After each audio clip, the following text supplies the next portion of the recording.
ఆమెను భారత్ గాన కోకిల అంటారు, ద నైటింగేల్ ఆఫ్ ఇండియా. ఒక అంచనా ప్రకారం 1,00,000కు పైగా పాటలు పాడింది. గిన్నిస్ బుక్ ఆఫ్ వరల్డ్ రికార్డులో ఆమె ఎక్కింది. ఈ మధ్యకాలమే ఆమె చనిపోయింది. ఆమె పేరు లతా మంగేష్కర్. ఆమె చనిపోవడానికి 2 వీక్స్ ముందు ఆమె ఒక ఇంటర్వ్యూ ఇచ్చింది హాస్పిటల్లో ఉండి. అది గూగుల్లో కూడా ఉంది, మాటలతో సహా. ఆమె అన్నటువంటి మాటలు ఇది: నా గరాజ్లో అతి ఖరీదైన కారు ఉంది, కానీ నేను మాత్రం వీల్ చైర్లో తిరుగుతున్నాను. నా వార్డ్రోబ్లో ఉన్నటువంటి బట్టలు మళ్ళీ వేసుకోకుండా 6 సంవత్సరాలు వేసుకోవచ్చు, కానీ నాకు ఈ హాస్పిటల్లో ఒక గౌన్ ఇచ్చారు. నా బ్యాంకులో కోట్ల రూపాయలు ఉన్నాయి, కానీ వాటిలో దేన్ని నేను వాడను.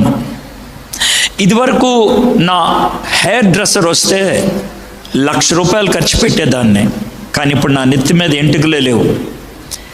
నా ముఖానికి బ్యూటీ టిప్స్ ఇవ్వడానికి కొంతమంది వచ్చేవాళ్ళు, 1,00,000 రూపాయలు ఇచ్చేదాన్ని.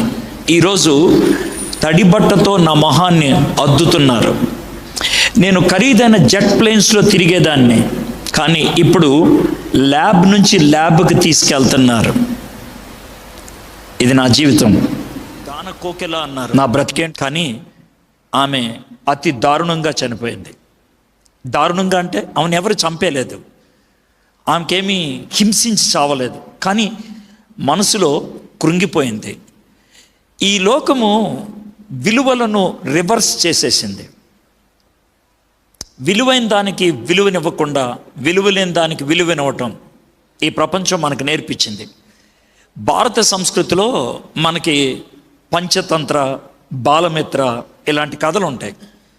కాస్త హాస్యం ఉంటుంది దాంట్లో, కానీ ఖచ్చితంగా నీతి ఉంటుంది. అలాంటి కథ ఇది ఒకటి. ఒక అమ్మాయి చాలా పేదామె, ఆమెకు ఒక మేకపిల్ల ఉందంట.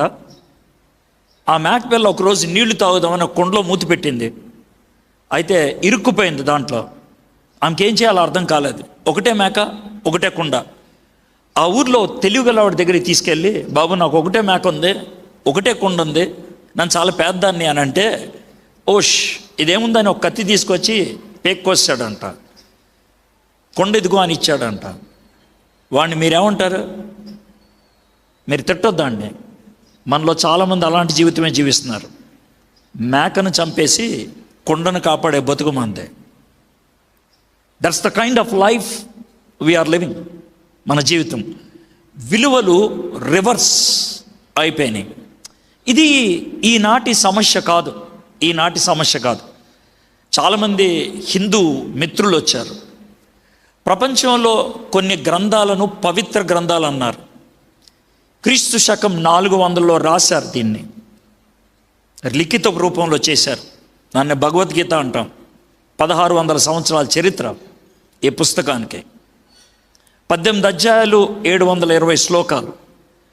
ఇద్దరు వ్యక్తుల మధ్యన జరిగిన సంభాషణ అనేకంటే చిన్నపాటి వాదన. ఎందుకు అనంటే, రథం నడిపించేటువంటి కృష్ణుడికి అర్జునుడి చేత యుద్ధం చేయించాలి. రథం మీద ఎక్కువ కూర్చున్న అర్జునుడికి యుద్ధం చేయటంకి ఇష్టం లేదు.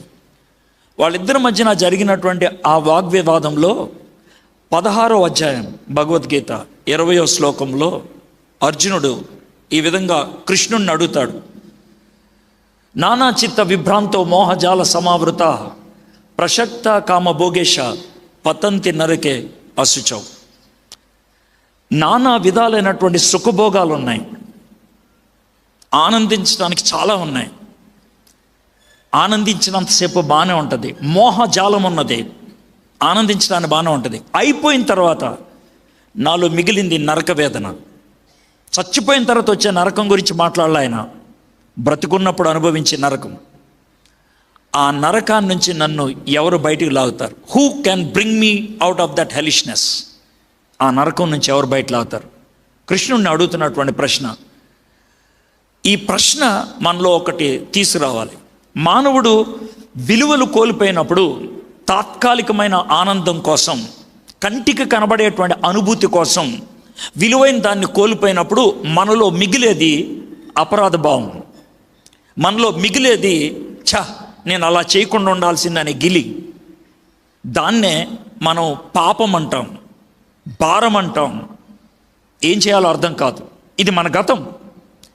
ఇక మన ప్రస్తుతంకి వచ్చేప్పటికీ మనకున్నటువంటి ఈ తాపత్రయాలలో సడన్గా ఎప్పుడో గుర్తొస్తుంది, నా జీవితానికి అర్థం ఏంటి, నేను ఎందుకు బతకాలని.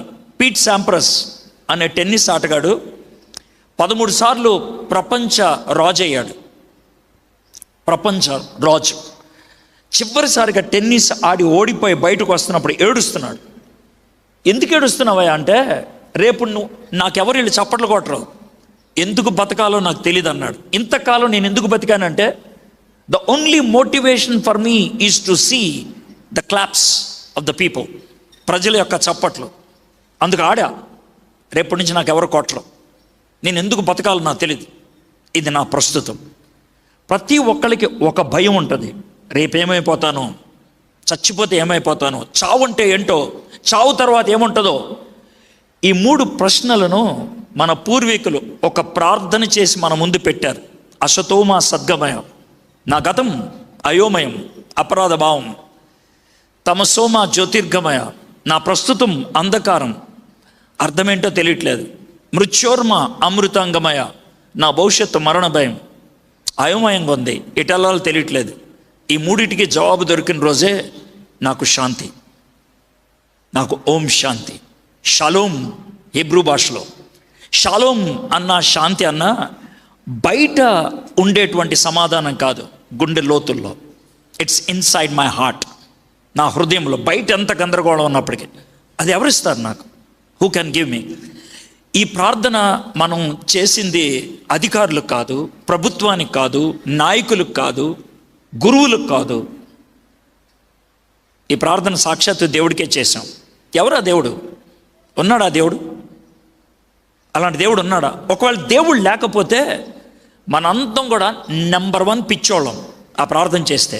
లేని దేవుడికి చేసిన ప్రార్థన అది. ఖచ్చితంగా ఉండాలి. ఏం చేయాలని ఆశపడుతున్నావు? ఏమి ఆశించి ఆ ప్రార్థన చేశావు? నాకున్న గత గిలి భారం తొలగించు, నా ప్రస్తుతానికి వెలుగునివ్వు, నా భవిష్యత్తుకు నిరీక్షణ అనుగ్రహించు. ఈ 3 నాకు కావాలి. మహాత్మా గాంధీ తన స్వీయ చరిత్రను ఈ విధంగా టైటిల్ ఇచ్చాడు. టైటిల్ ఆయన ఇచ్చింది ఆయనే, మై ఎక్స్పెరిమెంట్స్ విత్ ట్రూత్, సత్యముతో నా అన్వేషణ. సత్యం అంటే ఏంటో తెలియదు ఆయనకి, నేను ఎక్స్పెరిమెంట్ చేస్తున్నాను. గౌతమ్ బుద్ధుడు బోధి వృక్షం కింద కూర్చొని నాకు వెలుగు కావాలి అన్నాడు. నేను వెలుగును అనలా, నాకు వెలుగు కావాలి అన్నాడు. మరణ భయంతో ప్రతి ఒక్కళ్ళు తాపత్రయపడేవాళ్లే, ఇంక్లూడింగ్ 1,00,000 పాటలు పాడిన లతా మంగేష్కర్. ఈ 3కి జవాబు ఎవరిస్తారు? Who can give? పేరు తక్కువ వాళ్ళకి ప్రతిభ తక్కువ, సాధింపులు తక్కువ, వాళ్ళకున్నటువంటి స్థానం తక్కువ కాదే. They had a question. ఎవరు ఇవ్వగలుగుతారు అలాంటి జవాబు? ఆ జవాబు కోసం అన్వేషిస్తున్నట్లయితే, ఆ జవాబు ఒకవేళ దేవుడే ఇస్తే, ఆ దేవుళ్ళో ఏముండాలి? చరిత్రలో ఆయన అడుగు పెట్టినట్లు రుజువు ఉండాలి, హిస్టరీ. నెంబర్ 2, ఆయన ఈ లోకంలో ఎందుకు వచ్చాడో ఖచ్చితమైనటువంటి అవగాహన ఉండాలి. 3, ఆయన ఈ లోకాన్ని విడిచి వెళ్ళినప్పుడు నా ప్రశ్నకు జవాబిచ్చిపోవాలి ఆయన. ఈ 3 ఎవరి దగ్గర ఉన్నాయి? Who has that? My friends, చరిత్ర అని దేన్ని అంటాం? అలెగ్జాండర్ అనేటువంటి ఒక చక్రవర్తి ఉండేవాడు, గ్రీకు వీరుడు అన్నారు ఆయన్ని. క్రీస్తు పూర్వం 323లో చచ్చిపోయాడు. 33.5 సంవత్సరాలు చచ్చిపోయాడు. ప్రపంచాన్ని గెలిచినటువంటి ఆయన ఒక దోమ కుడితే మలేరియా జబ్బుతో చచ్చిపోయాడు. ఆయన చచ్చిపోయే ముందు ఆయన ఈ మాట చెప్పాడు, naked I came, naked I leave this world. నగ్నంగా ఈ లోకంలోకి వచ్చాను, నగ్నంగానే ఈ లోకాన్ని విడిచి వెళ్తున్నానని. అయితే జాగ్రత్త వినండి, ప్లీజ్ లిసన్ టు మీ. ఆయన చనిపోయింది 323 BC.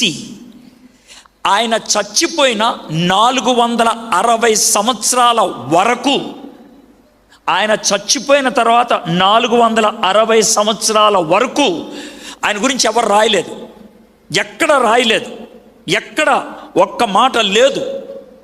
460 సంవత్సరాల తర్వాత ఏరియన్, ప్లుచార్ట్ అనే 2 వ్యక్తులు రాశారు.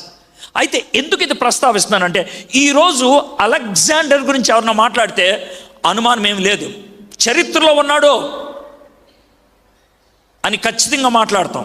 అయితే ఈరోజు మరొక వ్యక్తిని మీకు పరిచయం చేయాలనుకున్నాను. ఆయన చరిత్ర ఎంత గొప్పదో చూడండి. యేసుక్రీస్తు అనేటువంటి ఆయన క్రీస్తు శకం 29లో చచ్చిపోయాడు. ఆయన చనిపోయిన 30 సంవత్సరాల లోపుల 20 పుస్తకాలు రాశారు. 20 పుస్తకాలు, 1 కాదు 2 కాదు, 20 బుక్స్ 30 సంవత్సరాల లోపల. అందుట్లో 3 పుస్తకాలు ఆయన చరిత్ర. దానికి వాళ్ళు ఒక పేరు పెట్టారు, సువార్త అని. 3, మత్తయి, మార్కు, లూకా. 30 అనే మాట నేను ఎందుకు ఉపయోగిస్తున్నానంటే, చరిత్రకారులు చెప్పేది ఏంటంటే, ఒక వ్యక్తి ఏమైనా పని చేస్తే 40 సంవత్సరాల లోపుల దాని గురించి ఎవరు అబద్ధం రాయలేరు. ఎందుకు? ఆయన్ని చూసిన వాడు కానీ, ఆయన్ని అనుభవించిన వాడు కానీ, ఆయనతో తిరిగిన వాళ్ళు కానీ ఉంటారు. ఈ 3 ఈ విధంగా సువార్తలు రాసి యేసు ప్రభు గురించి ఒక కథ రాస్తే, ఇది కథరా, ఇది కథ, ఇది నిజం కాదు, నేను చూసి ఆయన్నే, నాకు తెలుసు ఆయన అనేవాళ్ళు ఉంటారు. కాబట్టి అలాంటి అనేవాళ్ళు ఎవరు లేరు, అలా అనలేదు. కాబట్టి అది చరిత్రకు చాలా క్లోజ్. అయితే ఆ చరిత్రకారుల్లో, ఆ చరిత్ర రాసిన వాళ్ళు ఒక ఆయన పేరు లూకా. ఆయన గురించి నేను ఎందుకు ప్రస్తావించాలనుకున్నానంటే, విలియం ర్యామ్సే అనేటువంటి ఆయన స్కాట్లాండ్ దేశానికి చెందినవాడు. విలియం ర్యామ్సే ఎందుకు చెప్తాను సార్ ఇన్నిసార్లు అనంటే, విలియం ర్యామ్సేకి బ్రిటిష్ రాణి ఆయనకు నైట్హుడ్, అంటే భారతదేశంలో భారతరత్న అని ఎలా బిరుదిస్తారో సర్ అనే బిరుదిచ్చింది. 9 డాక్టరేట్లు ఉన్నాయి ఆయనకి, 9 డాక్టరేట్లు. ఆయన చాలా గొప్ప పండితుడు, కానీ నాస్తికుడు, దేవుణ్ణి నమ్మేవాడు కాదు. కాబట్టి స్కాట్లాండ్లో ఉన్నటువంటి తన మిత్రులు అన్నారు, రేయ్ నువ్వు నాస్తికుడివి కానీ గొప్ప శాస్త్రవేత్తవి, జీసస్ క్రైస్ట్ అబద్ధం అని ఒక స్టేట్మెంట్ చెప్పొచ్చు కదా, నీ మాట చాలామంది అంటారు, చెప్పాలి నేను. అయితే దాన్ని చెప్పకముందు నేను ఒక రుజువు ఇవ్వాలి అని బైబిల్ తీసి చదవడం మొదలుపెట్టాడు. బైబిల్లో 66 పుస్తకాలు ఉన్నాయి. తనకు 2 పుస్తకాలు నచ్చాయి. ఎందుకనంటే తన భూగర్భ విషయాల్లో శాస్త్రవేత్త, ఆర్కియాలజీలో ఈ 2 పుస్తకాలు నాకు నచ్చాయి. ఈ 2 పుస్తకాలను ఒక ఆయన రాశాడు, లూకా. ఆ 2 పుస్తకాల పేరు లూకా సువార్త, అపోస్తల కార్యములు. ఎందుకు అనంటే ఈ 2 పుస్తకాల్లో 32 దేశాల పేర్లు, 54 పట్టణాల పేర్లు, 9 దీవుల పేర్లు రాశాడీన. ఈ దీవికి ఈ దీవి ఎంత దూరం, ఈ పట్టణానికి ఈ పట్టణం ఎంత దూరం రాశాడీన. 1850 సంవత్సరాల క్రితం ఉన్నటువంటి విషయాన్ని రాశాడీనా. నేను వెళ్ళి చూస్తా ఈయన రాసినట్లు ఉందా లేదో. ఒకవేళ ఈయన రాసినట్లు లేకపోతే బైబిల్ అబద్ధం, యేసుక్రీస్తు బూటకం అని ప్రపంచానికి ఒక స్టేట్మెంట్ ఇస్తాను, చచ్చినట్టు వినాలి అని విలియం ర్యామ్సే వెళ్ళాడు. తాను గ్రీస్ దేశానికి వెళ్ళాడు, టర్కీ దేశానికి వెళ్ళాడు, ఇటలీ దేశానికి వెళ్ళాడు, పాలస్తీనా ప్రాంతానికి వెళ్ళాడు. ఆ ప్రాంతాలన్నీ తిరిగిన తర్వాత గ్రీసు దేశపు సముద్రపు ఒడ్డున నిలబడి ఆయన అన్నటువంటి మాట, నేను ఇవన్నీ చూశాను, 1850 సంవత్సరాల క్రితం రాశాడీనా. ఈరోజు శాస్త్రంగా ఎంతో అభివృద్ధి చెందాం, ఇప్పుడు రాసేవాడి కంటే అమోఘంగా రాశాడు ఆయన, సునిశ్చితంగా రాశాడు, to the point, exactly to the dot. కాబట్టి ఈయన రాసింది నిజం అని యేసు ప్రభుని సొంత రక్షకుడిగా అంగీకరించాడు విలియం ర్యామ్సే. మై ఫ్రెండ్స్, ఆ విలియం ర్యామ్సే మెచ్చుకున్నటువంటి వ్యక్తి లూకా. ఆ లూకా అనేటువంటి ఆయన జీసస్ క్రైస్ట్ గురించి కొన్ని విషయాలు రాశాడు. అవి మీ ముందు చదివి దాన్ని మీకు అర్థమయ్యే రీతిలో చెప్తాను. That's all. యేసయ్య నిజంగా చరిత్రలో ఉన్నాడా? యేసయ్య అలా ఎందుకు పుట్టాడు? యేసయ్య పుట్టి మనకి సాధించింది ఏంటి? 3 క్వశ్చన్స్కి నేను ఆన్సర్ ఇస్తాను. నేను ముందు రైజ్ చేసిన క్వశ్చన్, మానవుడికి 3 ప్రశ్నలు. నా గతం అయోమయం, నా ప్రస్తుతం అంధకారం, నా భవిష్యత్తు అగమ్య గోచరం. ఈ 3టికి జవాబు ఇవ్వాలని is Jesus able to give that answer? అది మనం చూడదలుచుకుంది. లూకా సువార్త 2వ అధ్యాయం క్విక్గా చదువుతాను, ప్రతి దానికి మీకు అండర్స్టాండ్ అయ్యేటట్లు చెప్తాను. ఆ దినముల్లో సర్వలోకమునకు ప్రజాసంఖ్య వ్రాయవలనని కైసర్ ఔగుస్తు వలన ఆజ్ఞాయను. కైసర్ ఔగుస్తు.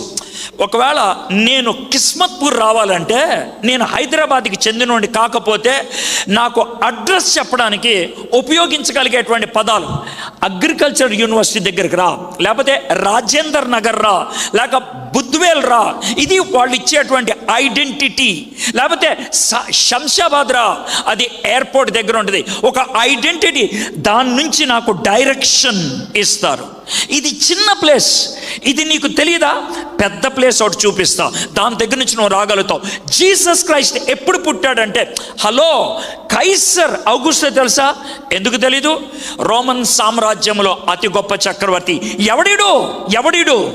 ఈయన జూలియస్ సీజర్ కొడుకు. జూలియస్ సీజర్ ఎవడు?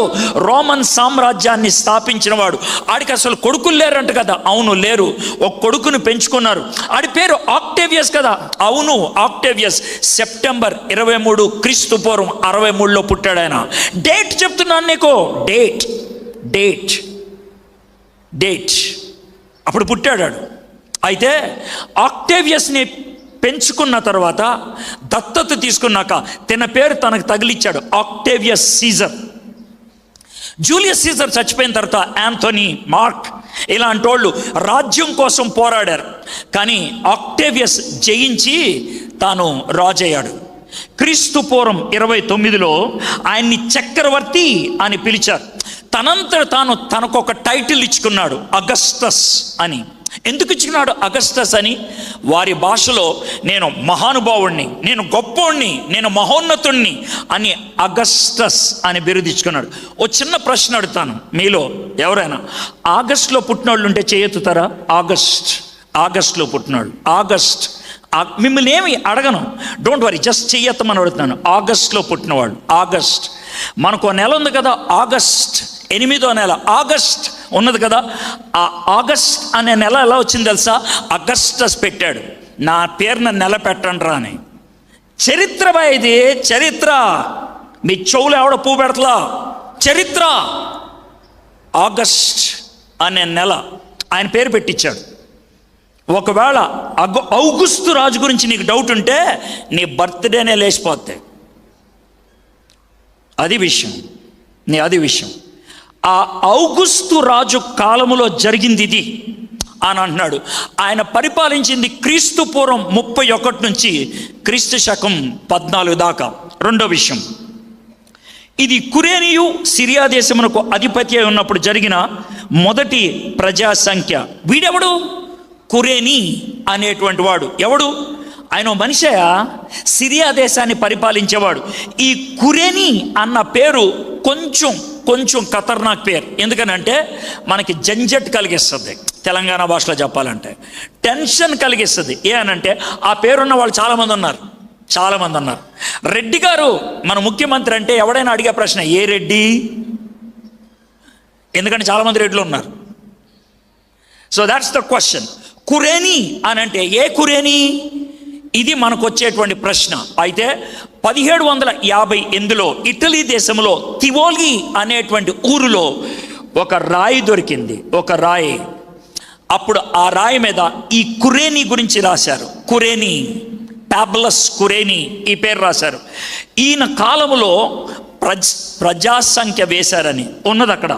క్రీస్తు పూర్వం 14 నుంచి క్రీస్తు శకం 6 దాకా పరిపాలించాడని. పాలస్తీనా దేశంలో దొరికిన మరొక రాయిలో ఈయన 2 రాష్ట్రాలకి ఆయన గవర్నర్గా ఉన్నాడని. ఒకటి సిరియా, రెండోది కిల్కియా. ఈ 2 రాష్ట్రాల జనాభా 1,07,518 అని ఆ రాయి మీద ఉంది. So we have a clear evidence. That's number 2. Number 3, 3వ వచనం, అందరూ ఆ సంఖ్యలో రాయబడుటకు తమ తమ పట్టణములకు వెళ్ళిరి. సార్, ప్రజా సంఖ్యలో రాయబట్టడానికి ఊరెళ్ళాల్సినంత సీన్ ఉందా? ఇది కరెక్ట్ కాదేమో అనే డౌట్ రావచ్చు మీరు ఎవరికైనా. గుడ్, మంచి ప్రశ్న అది.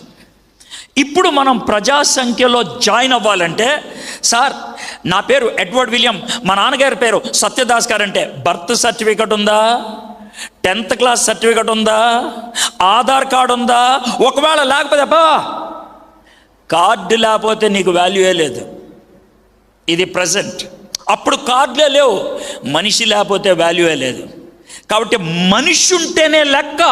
ఇప్పుడు మనిషి ఉంటే కాదు, కార్డు ఉంటేనే లెక్క. అప్పుడు కార్డులు లేవు. కాబట్టి మనుషులు వచ్చి కూర్చోవాలి, అక్కడ మనుషులు వచ్చి కూర్చోవాలి. అందుకనే జనాభా లెక్కలు వేయడానికి 3-4 months ముందు చెప్తారు, మీరు ఊర్లకు రమ్మని. వాళ్ళు వచ్చారు. 4-5 వచనాలు. యోసేపు దావీదు వంశములోను గోత్రంలోనూ పుట్టినవాడు గనక తనకు భార్యగా ప్రదానము చేయబడి గర్భవతి అయి ఉండిన మరియతో కూడా ఆ సంఖ్యలో రాయబడుటకు గలిలీలోని నజరేతు నుండి యోదయలోని బెత్లెహేము అనబడిన దావీదు ఊరికి వెళ్ళాను. దీంట్లో 2 రకాలైన క్వశ్చన్స్ ఉన్నాయి. ఒకటి ఈజీ, రెండోది డిఫికల్ట్. ఈజీది ముందు చెప్తా. వాళ్ళు ఉన్న రాష్ట్రం పేరు గలిలయ. వాళ్ళు ఉన్న రాష్ట్రం అది మన ఆదిలాబాద్ జిల్లా లాంటిది. వాళ్ళున్న ఊరు పేరు నజరేత్, అది మన లక్షెట్టిపేట లాంటిది. సో ఆదిలాబాద్లో లక్షెట్టిపేట అని ఎలా అంటామో గలిలయలో నజరేత్. అక్కడి నుంచి ఎక్కడికి వచ్చారంట? యోదయలోని బెత్లెహేం, అంటే మన తెలంగాణకి ఖమ్మం లాంటిది. దాంట్లో ఒక ఊరు వైరా లేదా మదిర అనే ఊరు, అక్కడి నుంచి ఇక్కడ దాకా వచ్చారు. ఎందుకని ఆమె మాట చెప్పానంటే, ఆదిలాబాద్లో ఉన్నది ఉత్తరాన్న, ఖమ్మం ఉన్నది దక్షిణాన్న, యూద అనేది దక్షిణాన్న, గలిలయ అనేది ఉత్తరాన్న, మధ్యలో సమరయ అనేటువంటి ఇంకొక రాష్ట్రం ఉన్నది. దాన్ని దాటి వచ్చారు. ఇది వాళ్ళ ప్రయాణం. ఎందుకు? యోసేపు అనేటువంటి ఆయన బెత్లెహేం అనే ఊర్లో పుట్టాడు కాబట్టి అక్కడికి వెళ్ళి తన పేరు నమోదు చేయించుకోవాలి. అది విషయం. ఇది ఈజీ క్వశ్చన్. కానీ టఫ్ క్వశ్చన్ ఒకటి ఉంది, జాగ్రత్తగా వినండి, మళ్ళీ చదువుతాను. యోసేపు దావీదు వంశంలోను గోత్రంలోను పుట్టినవాడు గనుక, ఇప్పుడు చూడండి, తనకు భార్యగా ప్రదానము చేయబడి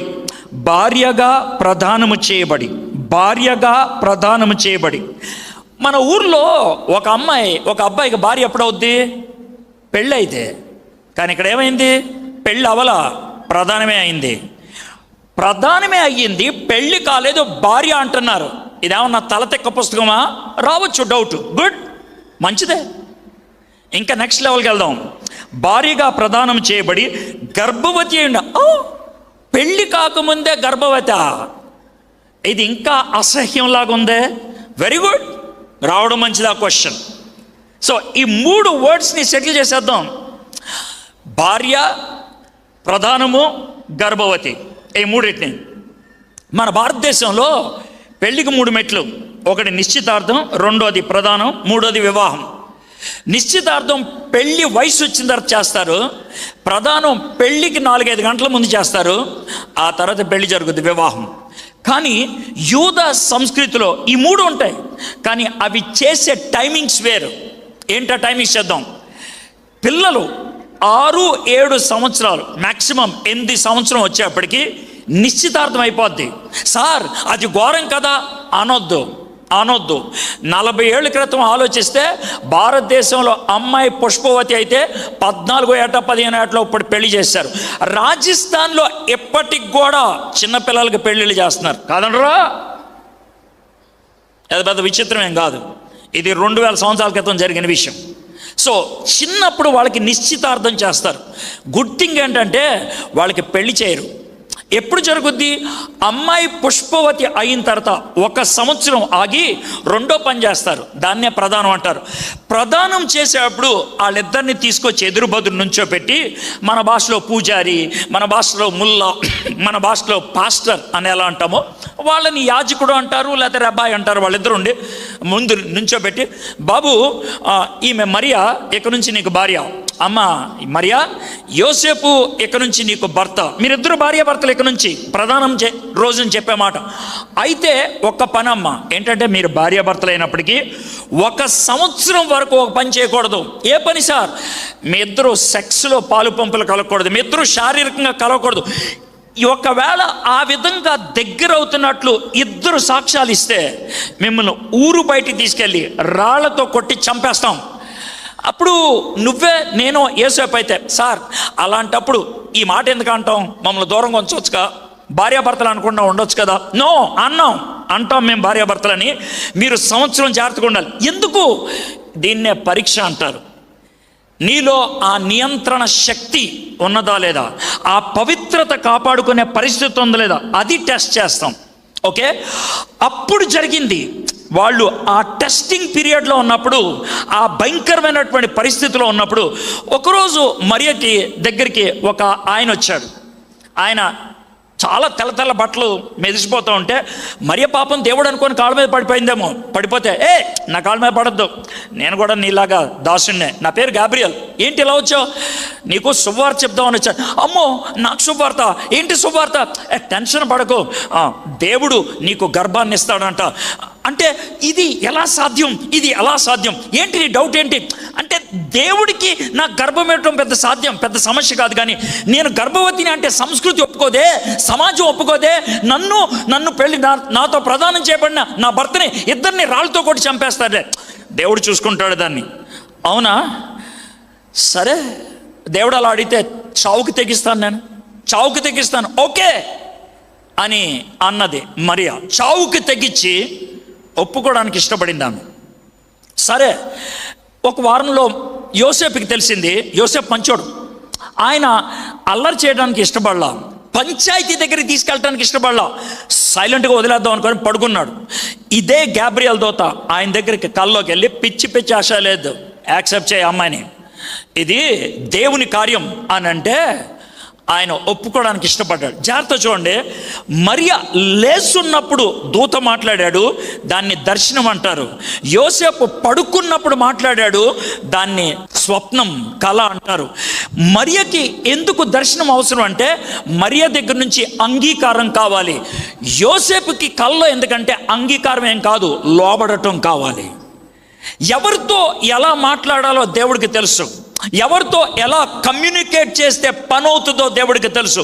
ఈరోజు దేవుడు నా చేతిలో మైక్ పెట్టి నీ ముందు నన్ను ఎందుకు నుంచో పెట్టాడంటే, God knows I can make you to understand, నువ్వు అర్థం చేసుకోగలిగేటట్లు నేను మాట్లాడగలనని దేవుడు తెలుసు. He gave me mouth, he gave me intelligentsia, he gave me language, he gave me that. దేవుడు తెలుసు వీడు వాడగలడని, అందుకే అక్కడ నిలబెట్టాడు. అయిపోయింది. సో బాగానే ఉన్నారు. వెంటనే నెక్స్ట్ డే యోసేపు వచ్చి ఉంటాడు మరియ దగ్గరికి. అమ్మ మరియా, ఏంటండి, ఐఎమ్ సో సారీ. ఏంటి సారీ ఏంటి? యాక్చువల్గా చెప్పాలంటే నిన్న రాత్రి డిసైడ్ అయిపోయాను, నేను వదిలేసేయాలి, రిలేషన్ బ్రేక్ చేసేద్దాం అనుకున్నాను. అదేంటిది అంటే, నువ్వు గర్భవతే కదా, నీతో పాటు నన్ను కూడా లేపేస్తారని భయం వేసింది. అయితే ఇప్పుడు ఏమైంది? గాబ్రియల్ అంటే ఎవరో రాత్రి కల్లోకి వచ్చారు. అవునా, సేమ్ నా దగ్గర కూడా వచ్చాడు ఆయనే. అవునా, సేమ్ ఆయన వచ్చాడు. పరిశుద్ధాత్మని కార్యం అంట కదా, ఇది దేవుని కార్యం అంట కదా, డోంట్ వరీ, నేను చావైనా రేవైనా నీతోనే ఉంటానే అని చెప్పేసి వెళ్ళిపోయాడు. ఒక 2-3 వీక్స్ తర్వాత మళ్ళీ కలిశారంటే వేరుగా కాదు, మాట్లాడుకుంటూ యోసేపు మరియతో అని ఉంటాడు. మరియా, నాకు చిన్న టెన్షన్ ఉంది. ఏంటండి టెన్షను? ఏం లేదు, నువ్వు బక్కకుంటావు, చిన్నదానివి, 15-16 ఏళ్ళు ఉంటాయి నీకు, నాకు 17-18 ఏళ్ళు ఉంటాయి, ఇట్స్ ఓకే. కానీ ఇప్పుడు నీకు 3rd month అనుకుంటా, ఇంకో 1 or 2 months అయ్యేటప్పటికి నీ పొట్ట బయటకు వచ్చేస్తుంది, అప్పుడు అందరికీ తెలిసిపోద్ది. How to handle that? అదేనండి నాకు కూడా టెన్షన్ ఉంది. మనం ప్రేయర్ చేద్దామండి, దేవుడు ఏదో ఒకటి చేస్తాడు అని అన్నారేమో, వెళ్ళిపోయారు. కపుల్ ఆఫ్ వీక్స్ తర్వాత మళ్ళీ యోసేపు వచ్చాడు, గబగబా తలుపు కొడుతున్నాడు. మేరీ ఏమైందండి, నువ్వు ఇది విన్నావా? ఏంటి చెప్పండి. మరి గొట్టం పెట్టుకొని అరుస్తున్నారు కదా జనాభా లెక్కల గురించి, విన్నావా? అవును విన్నాను. ఎందుకు దాని గురించి అంత ఎక్సైట్ అవుతున్నారు? ఏం లేదు, నేను పుట్టింది యోదయ దేశంలో, బెత్లెహేంలో. సో వాట్, ఇప్పుడు అక్కడ దాకా మనం ప్రయాణించాలి. ఓ పిచ్చిదానా, ప్రయాణం చేయాలనే టెన్షన్ కాదే, నాకు ఇంకొక లాభం కనబడుతుంది. ఏంటి తెలుసా? నీ పొట్ట బయటికి రాకముందు అక్కడికి వెళ్ళిపోవచ్చు మనం. మనం వెళ్ళేది దేశం కాని దేశం దగ్గరికి. See how God provided. దేవుడు ఏ విధంగా అనుకూలిస్తున్నాడో చూడు, దేవుడు ఏ విధంగా వర్కౌట్ చేస్తున్నాడో చూడు. సూపర్ అండి. నువ్వేం టెన్షన్ పడకు, నేను గాడిదని అరేంజ్ చేస్తాను, నువ్వు నడవలేమని తెలుసు, నేను గాడిద మీద కూర్చోబెట్టి తీసుకొని వెళ్తాను. Okay, I will take care. How God works. ఎంత బ్యూటిఫుల్గా ఉందో చూడండి. ఇది ఎందుకు జరగాలి అని అంటే కనుక, లోకాన్ని రక్షించేవాడు పాపము లేకుండా రావాలంటే, జన్మతః పాపము లేకుండా రావాలని అంటే ఆయన పుట్టుక కన్యక అయి ఉండాలి. సూపర్. అందుకనే ఆ విధంగా జరిగింది. Why Jesus Christ was born to a virgin? It's needed. అది అవసరం కాబట్టి. 6వ వచనం, వారు అక్కడ ఉన్నప్పుడు ఆమె ప్రసవ దినములు నిండిన కనుక తన తొలిచూలు కుమారుని కని పొత్తిగుడ్డలతో చుట్టి సత్రములో వారికి స్థలము లేనందున ఆయనను పశువుల తొట్లో పరుండబెట్టా. చా చా చా చా చా చా చా చా చా చా. మా ఊర్లో చెత్తకాయతాలు ఎత్తుకునేవాడు కూడా ఇలా పుట్టాడు కదా సార్. మా ఊర్లో అడుక్కునేవాడు కూడా ఇలా పుట్టాడు కదా సార్. పశువుల పాకలో గడ్డి దానా వేసేటువంటి బుట్టలో ఇన్ని పడుకోబెట్టారంట. ఇది మొదటి బెడ్ అంట. ఈయన లోక రక్షకుడు అంట. పిచ్చ కాబోదే ఏంటి సార్ ఇది అనే డౌట్ రావటం మంచిది. ఇట్స్ గుడ్ అనే డౌట్ రావటం. పశువుల పాకలో పుట్టాడంట. పనికి మాలిన పుట్టుడు అది. అది ఎవడో పుట్టకూడనటువంటి బతుకది. దరిద్రుడు. పచ్చి భాషలో చెప్పాలంటే దరిద్రుడు ఆయన. ఎందుకు సార్ అలాంటి దరిద్ర బతుకు బతికిన వాడిని రక్షకుడు అని పిలుస్తున్నారంటే సింపుల్. నేను ఒక మురిగుంట్లో పడిపోయాను అనుకోండి, మీరు ఎవరినో చూశారు, అరే మనోడేరా ఎడ్వర్డ్ గారు అని అంటే, బాబు కొంచెం పైకి లాగమంటే, మురిగుంట్లో పడ్డారు సార్, మరీ పెంట కూడా ఉంది ఇందులో, స్విమ్మింగ్ పూల్లో పడపోయారా అని అంటే ఎలా ఉంటుంది? ఏ బాబు అంటే స్విమ్మింగ్ పూల్ అంటే టక్మని దూకేమండి సార్, మరీ మురుగుంటే కొంచెం కష్టంగా ఉంది అని అంటే ఎలా ఉంటుంది? అంటే ఎలా ఉంటుంది? నువ్వు నిజంగా నన్ను ప్రేమించే వ్యక్తి అయితే నేను మురిగుంట్లో పడినా కూడా దూకి పైకి లాగాలిగా. ఒక చిన్న ఎగ్జాంపుల్ చెప్తాను. చాలా అసహ్యంగా ఉంటుంది ఎగ్జాంపుల్, చాలా అసహ్యంగా ఉంటుంది, కానీ ప్రతి ఇంట్లో ఉండేటువంటి ఎక్స్పీరియన్స్ ఏది, అందుకే నేను చెప్పగలుగుతాను. ఒక 2 ఏళ్ల బాబు వాళ్ళ అమ్మ పని చేసుకుంటాడు, అక్కడ కూర్చోబెట్టింది, ఆడు ఒకటి పోసి దాన్ని టపటాపా కొట్టి ఆడుకుంటున్నాడు. ఆడు తెలియదు కదా ఈలోగా కక్కు వచ్చింది, దాన్ని పిసుక్కుంటున్నాడు ఆడు. జస్ట్ ఇమాజిన్ చేయండి, ఎవరికైనా ఏ అని అంటది, యా అలాంటి పరిస్థితి. ఆ టైంలో ఒకే ఒక మనిషి బంగారం అని ఎత్తి ముద్దు పెట్టుకోగలిగేది ఎవరు తెలుసా? అమ్మ.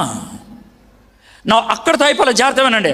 ఆడి చేత్తో పెంట పిసికాడు కదా, వాళ్ళ అమ్మ ఫాసెట్ తీసుకొచ్చి నీళ్లు కొట్టదో, చేత్తో కడుగుద్ది. అమ్మకి పెంట అంటకుందా, బాబుకున్న పెంట పోదో.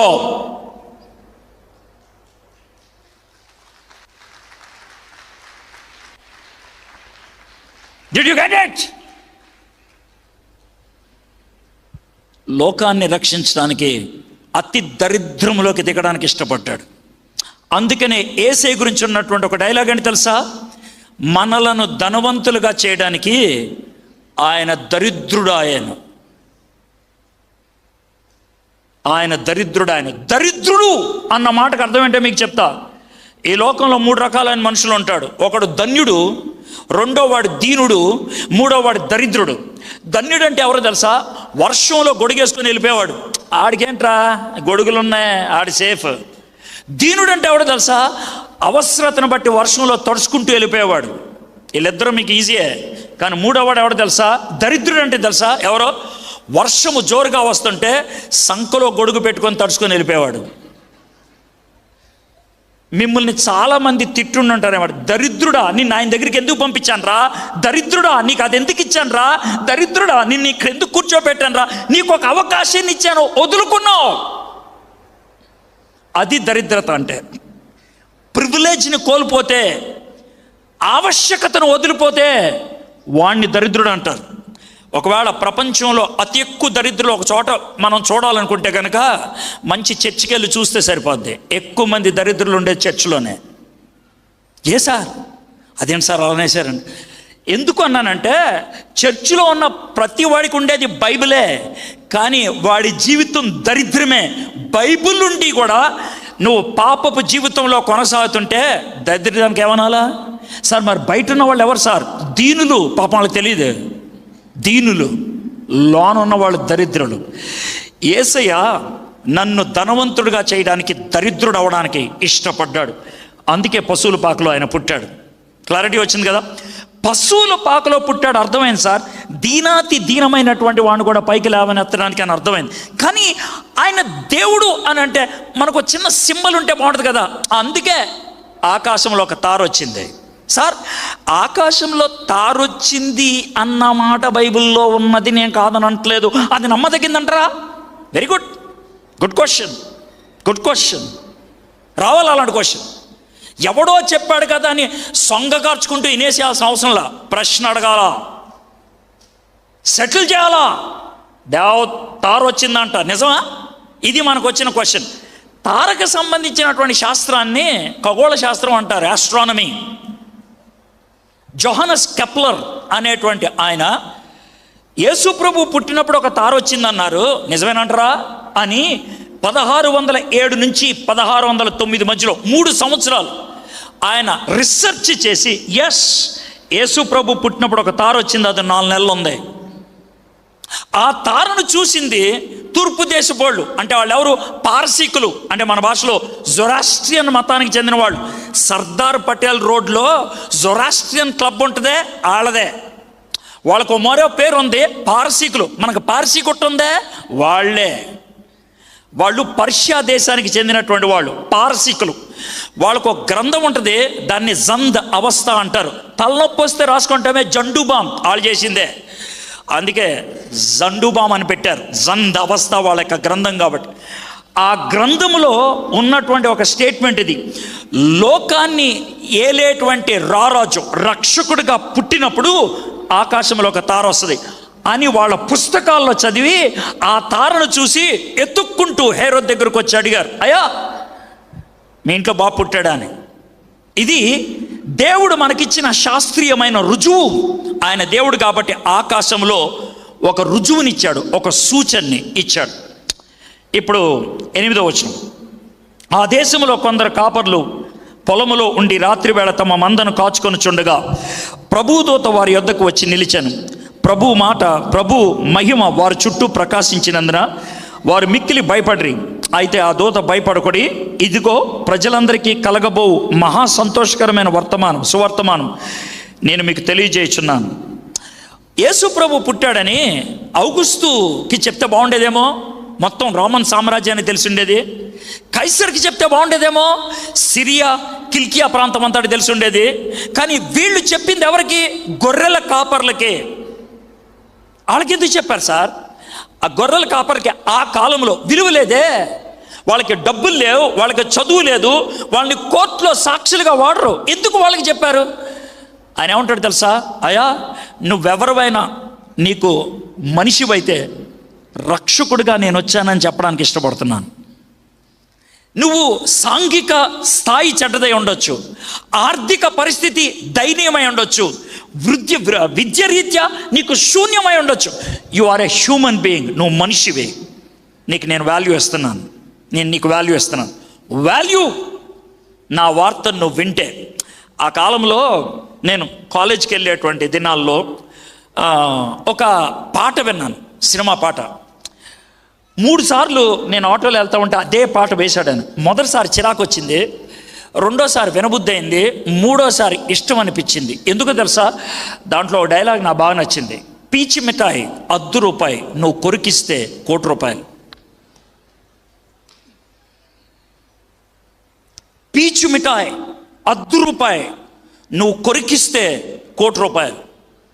నాకు దాంట్లో నచ్చినటువంటి ఫిలాసఫీ అని తెలుసా? పీచు మిఠాయి వాల్యూ ₹10, నువ్వు నాకితే అది ₹1,00,00,000. నాకు ఈ లోకంలో వాల్యూ లేదు, యేసయ్య వర్తమానము తాకితే నా వాల్యూ గొప్పది, నా వాల్యూ గొప్పది, నా వాల్యూ గొప్పది. నువ్వు పీచు మిఠాయివా, ఎంగిలి చేసిన పీచు మిఠాయివా? You decide. నువ్వు పాడే పాటలోంచే నీకు ఫిలాసఫీ తీసి చూపించా. గొర్రెల కాపర్లే ఈరోజు ప్రపంచమంతా 2000 సంవత్సరాలుగా గొర్రెల కాపర్ల గురించి పాటలు పాడుతున్నారంటే వాళ్ళకి వాల్యూ ఎందుకు వచ్చిందో తెలుసా? The message of Jesus Christ. That is it. అది వాళ్ళకి వాల్యూ ఇచ్చింది. సరే, వాళ్ళకి ఇచ్చినటువంటి వర్తమానం ఏంటో చూద్దాం. 11వ వచనం. దీని దగ్గర కొంచెం టైం పెడతాను నేను. This is most important. దీంతో నా పాయింట్ అయిపోయింది. 11వ వచనం. దావీదు పట్టణమందు నేడు రక్షకుడు మీ కొరకు పుట్టి ఉన్నాడు, ఈయన ప్రభు అయిన క్రీస్తు. ఎవరు పుట్టినప్పటికీ ఆయనకు 3 విషయాలు ఉన్నాయంట. ఆయనకు 3 పేర్లు చెప్పారు, లేదా 3 ఆయనకి టైటిల్స్ ఇచ్చారు. 1 రక్షకుడు, 2 ప్రభువు, 3 క్రీస్తు. 3 టైటిల్స్. ఈ 3 ఆ పుట్టిన బాబుకున్నాయి. ఆయన రక్షకుడు, ఆయన ప్రభువు, ఆయన క్రీస్తు. రక్షకుడు అంటే వాడు ఏం చేస్తాడు? రక్షకుడు అంటే, రక్షకుడు అన్న మాటకి ఈ కాంటెస్ట్లో అర్థం ఏంటంటే, ఒకడిని తప్పించటానికి వీడు చావడానికైనా ఇష్టపడాలి. ఒకడిని తప్పించటానికి వీడు చావడానికైనా ఇష్టపడాలి. అది రక్షకుడు అంటే. దీన్ని బాగా అర్థం అవడానికి డొనాల్డ్ బార్న్హౌస్ అనేటువంటి ఆయన ఒక కథ చెప్పాడు, నాకు బాగా నచ్చింది. ఒక జడ్జి గారు వాళ్ళ కూతుర్ని స్కూల్ నుంచి ఇంటికి తీసుకొస్తున్నాడంట, 16 ఏళ్ల కూతుర్ని. అన్నదంట, పాప నాకు డ్రైవింగ్ క్లాసెస్ నేర్పించేశారు, నాకు A+ వచ్చింది డ్రైవింగ్ క్లాస్లో, నేను కారు నడిపించగలను బాగా. అంటే వెరీ గుడ్, 2 years ఆగాలి నువ్వు, ఎందుకంటే ఇప్పుడు నీకు 16 కదా, 18 ఏళ్ళు అప్పుడు నీకు లైసెన్స్ వస్తుంది, నడిపించవచ్చు అని. కొంచెం నిరుత్సాహపడింది. 1 week తర్వాత వాళ్ళ డాడీ కారులో తాళం వదిలిపెట్టేసి ఈ రూమ్లోకి వెళ్ళాడు. చూసి అదే అదునుగా దూకేసింది దాంట్లోకి. కార్ స్టార్ట్ చేసింది. తండ్రి పరిగెట్టుకుంటా బయటకు వచ్చి, అమ్మా కారుకి బ్రేకులు పనిచేయట్లేదు, మెకానిక్ వస్తాడని నేను బయట పెట్టానని. కూతురుగా మాట అనలేదు, వెళ్ళిపోయింది. లోనికి పరిగెత్తుకుంటూ వెళ్ళి ఫోన్ తీసుకొని పోలీస్ స్టేషన్కి ఫోన్ చేసి చెప్తున్నాడు, అయ్యా నా కూతురు నా కారే తీసుకెళ్తుంది, కానీ ఆ కారుకి బ్రేకులు లేవు, అది దానికి తెలీదు, ప్లీజ్ మీరేదో చేసి ఆపండి అని. అంటే వీళ్ళు 2 ఇన్స్పెక్టర్ని పంపించారు. అద్దంలో చూసింది, రేర్ వ్యూ మిర్రర్లో చూసి, నా తండ్రి ఇంత మూర్ఖంగా ప్రవర్తిస్తాడా, నేను ఒక దొంగను అన్నట్లు వెనకాల పోలీసులు పంపిస్తారని యాక్సిలరేటర్ ఇంక్రీజ్ చేసింది. స్పీడ్గా వెళ్ళిపోతుంది. ఎదురు నుంచి ట్రక్ వస్తుంది, తప్పిద్దామని ట్రై చేస్తుంటే బ్రేక్ నొక్కితే పడట్లేదు. అప్పుడు అర్థమైంది ఆమెకి, ఏం చేయాలో అర్థం కాక ఎలక్ట్రిక్ పోల్ గుద్దింది. ఆమె శ్రోత పడిపోయింది. 1 వారం రోజులు అలాగే ఉంది. 10 రోజుల తర్వాత బాగైన తర్వాత కోర్టులో కేసు వేశారు. ఆ కోర్టులో పడినప్పుడు ఆ రోజు జడ్జి వాళ్ళ నానే. ప్రజలందరికీ ఉన్నటువంటి ప్రశ్న, జడ్జి కాబట్టి శిక్షిస్తాడా, తండ్రి కాబట్టి మాఫీ చేసి వదిలేస్తాడా చూద్దామని. ఆమె మీద 3 నేరాలు మోపారు. నెంబర్ 1 డ్రైవింగ్ లైసెన్స్ లేదు, నెంబర్ 2 స్పీడ్ లిమిట్ దాటింది, నెంబర్ 3 ఒక అమ్మాయి కాలు ఎరగొట్టింది. తండ్రి లేచి జడ్జిగా ఇచ్చిన తీర్పు, డ్రైవింగ్ లైసెన్స్ లేదు 1000 రూపాయలు, స్పీడ్ లిమిట్ దాటింది 1000 రూపాయలు, ఒక అమ్మాయి కాలు ఎరగొట్టింది, 5 సార్లు కొరడతో కొట్టండి. కూతురుతో సహా అందరూ కూడా ముక్కు మీద వేలేసుకొని చీ అని అన్నారు. తండ్రి లోనికి వెళ్ళిపోయాడు. ఈలోగా పోలీసులు వచ్చి 2000 రూపాయలు ఉన్నాయని అడిగారు. లేవండి, మీరేం కావాలంటే వచ్చేయండి. అమ్మ దాన్ని కూడా కొరడా దెబ్బలకు మార్చేయాలి, ప్రతి 1000కి 5 కొరడా దెబ్బలు, మీ ఇష్టం, చంపేయండి నన్ను అనే లోపల తండ్రి వచ్చాడు. జోబులోని చెక్ బుక్ తీసి 2000 రూపాయలకి కూతురు పేరున చెక్కు సంతకం పెట్టాడు. అమ్మ నీ పేరును రాశాను, నువ్వు సంతకం పెడితే నీదవుద్దని. పోలీసులు వెంటనే సంతకం పెట్టారన్నారు, అయిపోయింది. ఇప్పుడు కొరడా పట్టుకొని ఒక అతను వచ్చి అంటున్నాడు, సార్ ఇది నీ కూతురు సార్, ఎలా కొట్టమంటారు? ఎవరైతే ఏమైంది, అక్కడుండి నేను తీర్పిచ్చా 5 కొరడా దెబ్బలని, చెయ్యి ఎవరైనా ఒకటే అని అంటే, జడ్జి గారు కూతుర్ని కొట్టడానికి ఇష్టం అని లేక చేతులు అడ్డు పెట్టుకొని హంటర్ పైకెత్తి కొట్టాడు. అందరూ అరిచారు, ఆపు అని. విన్లా, గబగబా 5 దెబ్బలు కొట్టి కొరడా కింద పడేసి చేతులు కిందకి లాగుతున్నప్పుడు కళ్ళు మిటకరించి చూస్తే షాక్ తిన్నాడు. ఆయన కొట్టింది కూతుర్ని కాదు, తండ్రిని. ఎందుకంటే తండ్రి ఎప్పుడైతే కళ్ళు మూసుకున్నాడో గబాలను కౌగులించుకుంటే తండ్రి వీపు మీద కొరడా దెబ్బలు పడుతుంటే ఆ నొప్పితో చెవులు అంటున్నాడు, అమ్మా తీర్పు వచ్చింది, నువ్వు చేసిన పాపానికి శిక్ష పడాలని. కానీ నా ప్రేమ చెప్తుంది ఆ శిక్ష నీ మీద పడకూడదని. సర్వ పాప పరిహారో రక్త ప్రోక్షణ ఆవశ్యకం. సర్వ మానవాళి చేసిన పాపానికి రక్తము చిందించాల్సిన అవసరత ఉన్నది. తద్రక్తం పరమాత్మనే, ఆ రక్తం పరమాత్మనిది, మేకలది కాదు, గొర్రెలది కాదు. పుణ్యదాన బలియాగం. పవిత్రమైంది పుణ్యం. దానం అంటే ఉచితంగా, బలియాగం అంటే ఇష్టపూరితంగా. ఆయన రక్షకుడు. నీ తన్నులు ఆయన తిన్నాడు, నీ చావు ఆయన పొందాడు, నీ శిక్షను ఆయన భరించాడు. అందుకని ఆయన రక్షకుడు అన్నారు. 2, ఆయన ప్రభు. ఎందుకు ఆయన ప్రభు అంటే రేవంత్ రెడ్డి గారిని ముఖ్యమంత్రిగా చేసింది ఎవరు? గవర్నర్ గారు. ప్రభుత్వాన్ని నడిపించేది గవర్నర్. ప్రభువు అంటే నడిపించేవాడు. ఆయన రక్షించి వెళ్ళిపోడు. ఆయన నీతో ఉండి అంతం వరకు నిన్ను నడిపించడానికి ఇష్టపడతాడు. చాలామందికి ఉన్న క్వశ్చన్ ఏంటంటే, నేను లెగుస్తా, నేను నిలబడతా, నడవగలనా?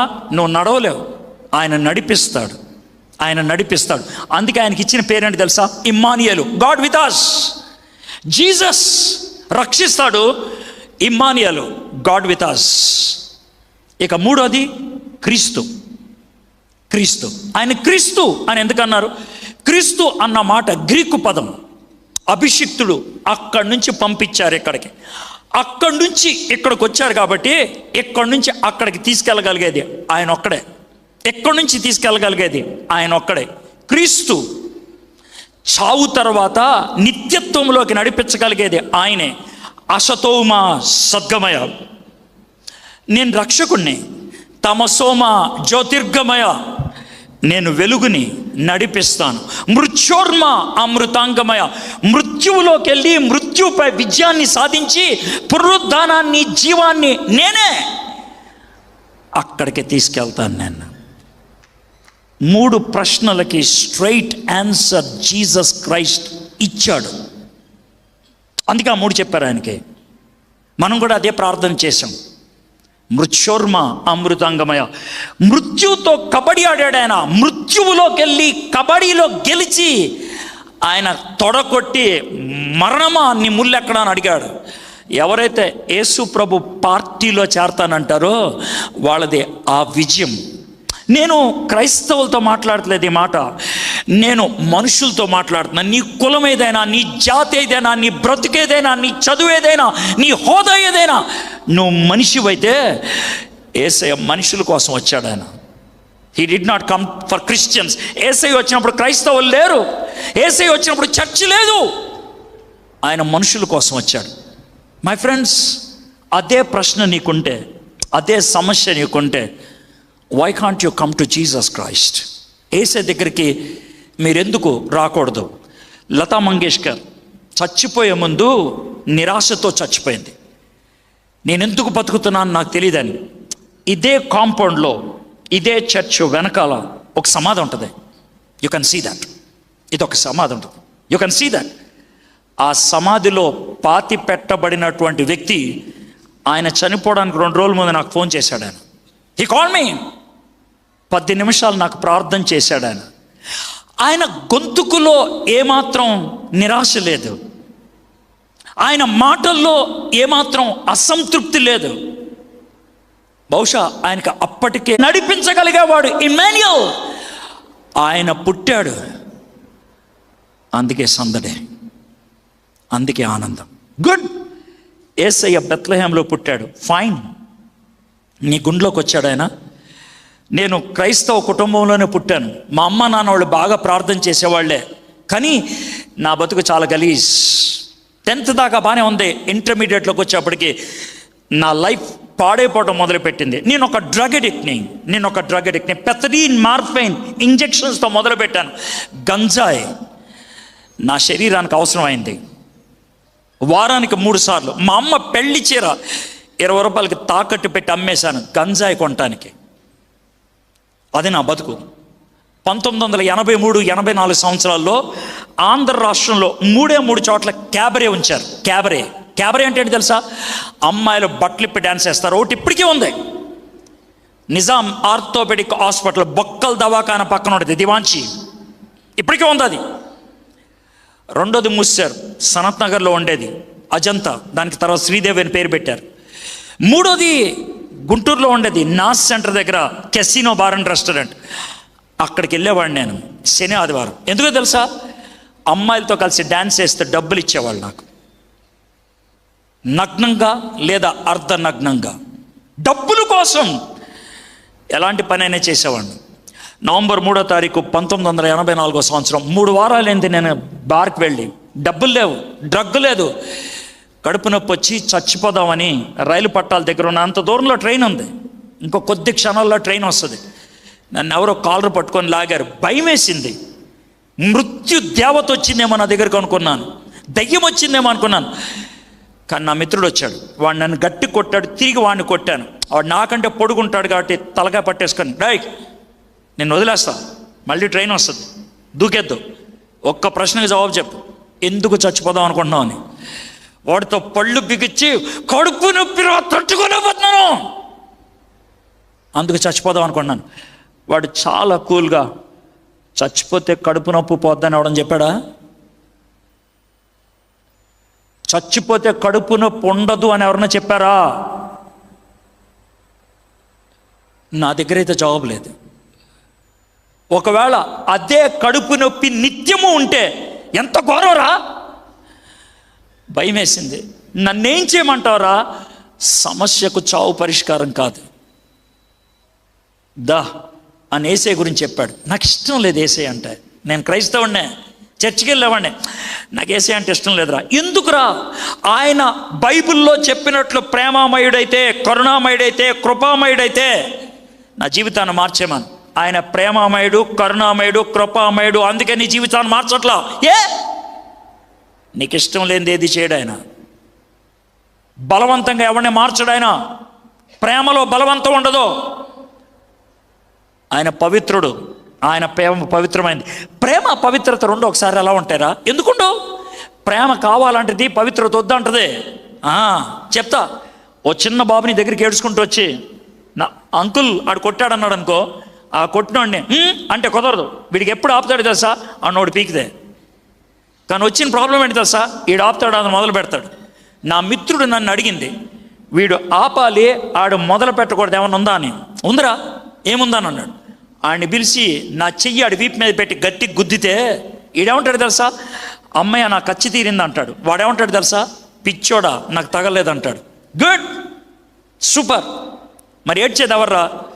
ఒక ఫ్యూ సెకండ్స్ ఆగే నేనే ఏడుస్తాను రా, దెబ్బ తగిలింది నాకే కదా. అదే రా ఏసై చేసిందే. ఆయన ప్రేమ కోరింది నీ మీద శిక్ష పడకూడదని, ఆయన పవిత్రత నీ పాపానికి వెల చెల్లించడానికి ఇష్టపడింది. తన్ను తాను గుద్దుకొని సిలువ మీద చచ్చిపోయాడు నిన్ను రక్షించడానికి. ఆ రోజు అర్థమైంది నాకు, హూ ఇస్ జీసస్. నా లైఫ్కి క్రిస్మస్ డిసెంబర్ 25 అని నేను అనుకోను. నా లైఫ్కి క్రిస్మస్ నవంబర్ 3వ తారీఖు 1984 సంవత్సరం. జీసస్ నాలోకి వచ్చాడు. నేను దరిద్రుణ్ణి, డ్రగ్ ఎడిక్ట్ని. నా హృదయం పశువుల పాక లాంటిది, పేడ ఉంటుంది, ఒచ్చుంటుంది, కంపు కొట్టుద్ది. But Jesus was willing to come into my heart and my life. ఈ రాత్రి నీ హృదయంలోకి రావడానికి ఇష్టపడుతున్నాడు. నువ్వు అడిగితే, నువ్వు అంగీకరిస్తే. మీకు ఇష్టమేనా?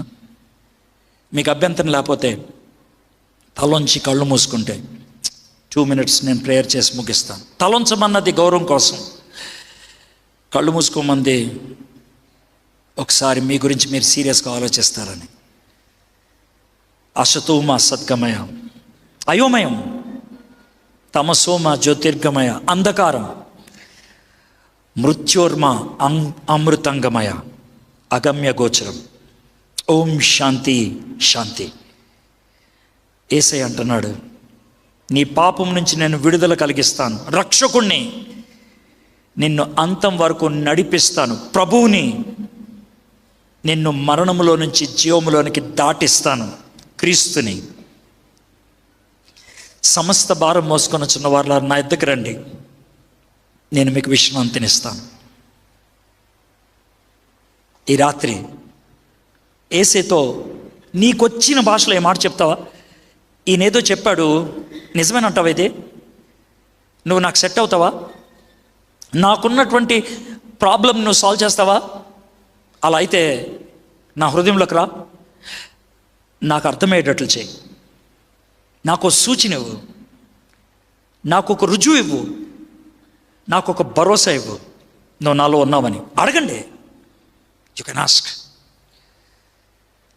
యేసయ్యా, ఈ సాయంత్రం మీరెవరో, మీరు ఎందుకు వచ్చారో, మీరేం చేస్తారో చెప్పడానికి సహాయం చేశావు. Thank you.